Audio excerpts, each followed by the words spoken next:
Bismillahirrahmanirrahim. Assalamualaikum warahmatullahi wabarakatuh. Pemirsa yang dirahmati Allah, berjumpa lagi dengan saya. Pada tayangan kali ini saya akan membahas tentang dampak negatif melakukan hubungan intim ketika perempuan dalam kondisi haid. Namun terlebih dahulu saya mohon maaf apabila nanti ada beberapa hal yang terdengar agak vulgar. Namun karena ini terkait dengan ilmu maka akan tetap saya sampaikan. Ketika kita membahas tentang suatu hal yang agak vulgar, saya jadi ingat dengan seorang ashabiah yang bernama Ummu Sulaim. Beliau mendatangi Rasulullah Muhammad SAW ingin menanyakan tentang air mani perempuan.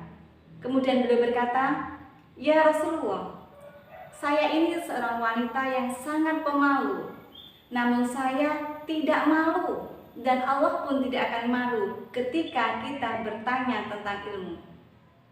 Pemirsa, karena ini terkait dengan ilmu, maka saya mohon nanti apa yang saya sampaikan tidak dianggap sebagai suatu hal yang tabu. Baiklah, haid atau menstruasi merupakan proses peluruhan dinding rahim.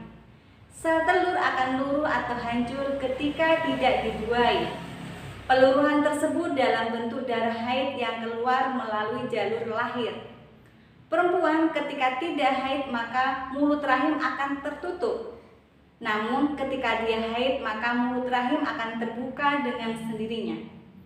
Pada mulut rahim terdapat lendir yang berfungsi sebagai pertahanan terhadap infeksi. Namun ketika perempuan haid maka lendir tersebut akan hilang bersamaan dengan keluarnya darah haid. Selain itu, ketika perempuan haid, pH atau tingkat keasaman di area organ intim perempuan ini akan meningkat. Dan peningkatan pH ini akan mengakibatkan di area organ intim perempuan ini akan semakin lembab atau basah. Dan kondisi lembab ini akan menyebabkan mudahnya perkembangbiakan kuman. Jadi, ketika perempuan dalam kondisi haid, lendir yang berfungsi sebagai pertahanan terhadap kuman ini akan hilang, kemudian pH akan bertambah. Ketika dalam kondisi tersebut dia melakukan hubungan intim, maka ini sangat riskan, sangat berbahaya baik bagi sang perempuan maupun bagi pihak laki-laki. Jika salah satu di antara mereka mengidap penyakit infeksi yang diakibatkan virus atau kuman, disinilah akan dengan mudah terjadinya penularan.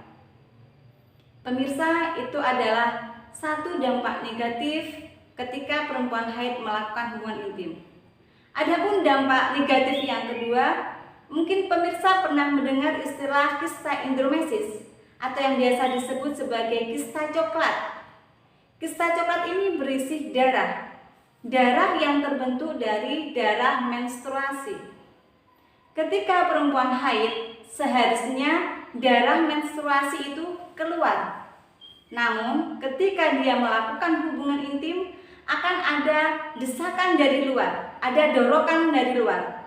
Dorongan dari luar ini akan memaksa darah kembali masuk ke dalam rongga perut, kemudian menempel pada indung telur. Ketika menempel di indung telur, ini lama-kelamaan akan berkembang dan bisa menjadi bongkahan kista. Dan inilah yang menyebabkan perempuan sulit untuk hamil. Pemirsa yang dirahmati Allah, demikianlah beberapa hal dampak negatif ketika perempuan haid melakukan hubungan intim. Sebenarnya ini sudah selaras dengan ajaran Islam yang melarang perempuan haid melakukan hubungan intim.